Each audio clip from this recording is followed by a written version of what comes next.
Quando o filho aposta na separação dos pais. É incrível como que isso acontece, principalmente quando os filhos entram na adolescência e na adolescência propriamente dita, aquela entre 14 e 17 anos. É aquela adolescência onde o sujeito ele consegue identificar todas as contradições do ambiente em que ele vive, tanto familiar como social.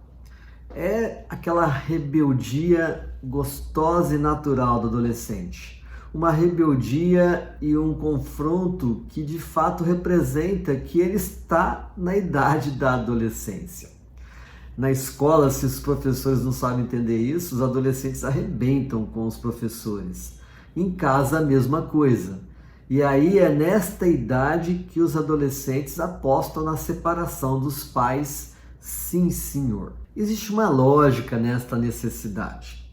Quando o adolescente tem pais que estão bem um com o outro, um casal sólido, que estão assim preservando o núcleo amoroso do casal, o adolescente ele tem menos poder para dominar a partir das necessidades pessoais dele.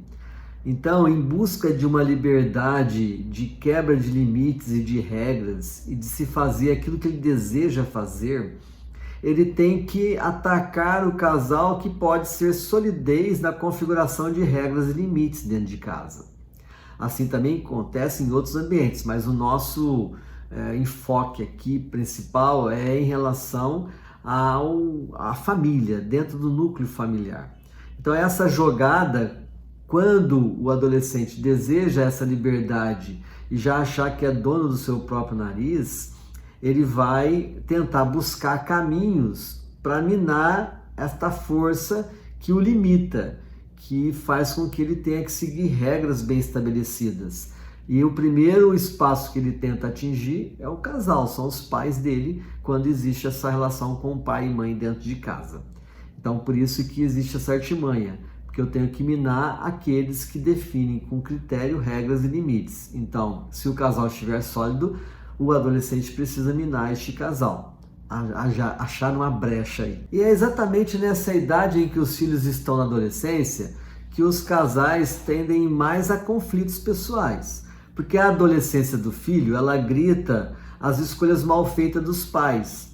Quando os pais, pai e mãe, o casal, tem filhos que chegam na adolescência, 14, 15, 16 e 17 anos, é geralmente quando esses adolescentes começam a despertar para alguns interesses pessoais e pegam os pais em conflito nas suas escolhas quando ainda adolescentes. Aí já pega os pais, o casal, numa vida adulta e muitas vezes frustrado na escolha que fez, na escolha que deixou de fazer na adolescência.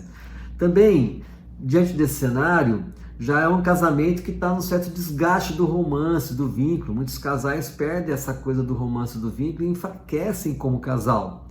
E também a vitalidade do filho faz muitas vezes os pais partirem também para um processo regressivo de ecos da adolescência e querer se assumir-se também como adolescentes. Aí fica uma disputa de espaço do adolescente propriamente dito, disputando com os pais que se fazem adolescentes, Aí ficam aqueles adultos ridículos, que querem viver uma adolescência na vida adulta para competir com a vitalidade dos filhos. Então a mãe diante da filha que está bonita e ela se acha feia, o pai diante do filho cheio de vitalidade, força, vigor físico, às vezes diante de uma estrutura que está assim obsoleto, sem atividade física, mal cuidada, enfim. É um cenário propício para o filho apostar na separação dos pais e ganhar recursos com isso. E também nessa fase, quando o casal é muito repressor, é cheio de moralização na educação dos filhos, principalmente se tem uma conotação religiosa, o adolescente ele é capaz também nessa idade aí de 14 a 17 anos de começar a identificar as contradições daquilo que os pais pedem para que eles vivam e daquilo que os pais não estão vivendo. Então diga o que eu faço o que eu digo, mas não faço o que eu faço. E o adolescente ele vai pegando esses espaços contraditórios. E às vezes eles conseguem descobrir assim pequenos detalhes de contradição que todos nós temos e todas as pessoas têm, inclusive os adolescentes, mas os adolescentes eles têm e é natural que tenham. O adulto tem, mas muitas vezes nega, principalmente nós adultos negamos as nossas contradições, principalmente no aspecto de moralização na educação dos filhos. Isso é certo, isso é errado, faça assim ou faça assado. A gente às vezes esconde aquilo que a gente está fazendo muitas vezes e que não condiz com o que a gente está falando, né? Isso acontece nas questões financeiras, nas questões de imposto, nas questões da sexualidade, das tramas amorosas e assim por diante. Então, gente, é aí neste cenário que o adolescente ele vai encontrar limite para romper com os limites que os pais colocam para ele. E neste processo ele vai provocar até, quem sabe, a separação dos pais. Porque os pais separados favorecem com que ele possa se usufruir deste conflito. Ele vai acabar ganhando nos seus desejos pessoais.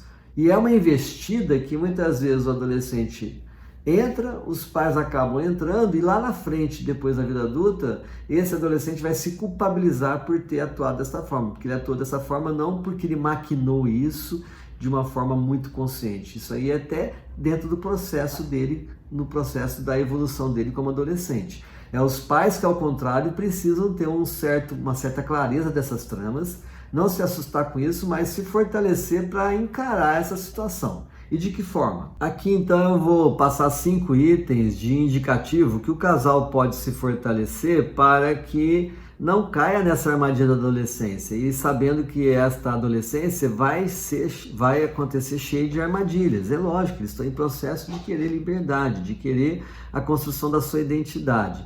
Então aqui o primeiro item é revitalizar-se como casal, restabelecer o vínculo amoroso e priorizar-se ao núcleo amoroso do casal. O casal é forte pelo encontro amoroso, o motivo que os uniu desde sempre. O segundo aspecto que eu coloco aqui é o casal entender que o amor e a relação conjugal deve estar acima do amor e da relação com os filhos, porque os filhos um dia se tornam adultos, os filhos passarão e o casal permanecerá dentro de uma perspectiva daqueles que casam para se constituir plenamente num relacionamento a longo prazo. Terceiro item é manter regras e limites em unidade. Não adianta o pai e a mãe terem posições diferentes e autorizações de quebras de regras ou de limites totalmente opostas um do outro. O casal tem que sentar e saber se preparar para aquilo que vem, para que o filho não pegue na contradição da regra de um e da regra do outro. O quarto item é respeitar a idade dos filhos e se aproximar desses filhos não só como pai e mãe, mas como amigos. Mas sabendo que amigos não de querer saber todas as intimidades do adolescente, e saber que essa adolescência, eles também têm que se dar o direito deles terem a liberdade de ir e vir, tendo o limite que a família acredita que é importante ter, mas saber que eles têm a privacidade deles. Não adianta invadir a privacidade deles e entrar num controle absurdo e deixar de ser amigos. É época de fazer parceria com esses filhos. E o quinto item que eu vou estar traçando aqui é ressaltar o talento dos filhos adolescentes mais do que os erros que eles cometem. Muitos erros que eles cometem faz parte dessa fase do desenvolvimento infantil, que é o que a gente chama da psicopatologia normal da adolescência. Então os pais eles têm que, ao invés de castigar pelos erros, eles têm que orientar pelo talento. A partir do talento de cada filho, fazer esse filho crescer e superar as suas dificuldades que são naturais dentro dessa faixa etária da adolescência. Aí pode ser que os filhos não vão conseguir minar o terreno dos pais e não vão levá-los a uma separação. Fica aqui esse vídeo porque eu acho que é um tema que é muito recorrente, acontece muito nas famílias e os casais precisam estar muito atentos quando têm os filhos adolescentes. Um abraço e até o nosso próximo vídeo.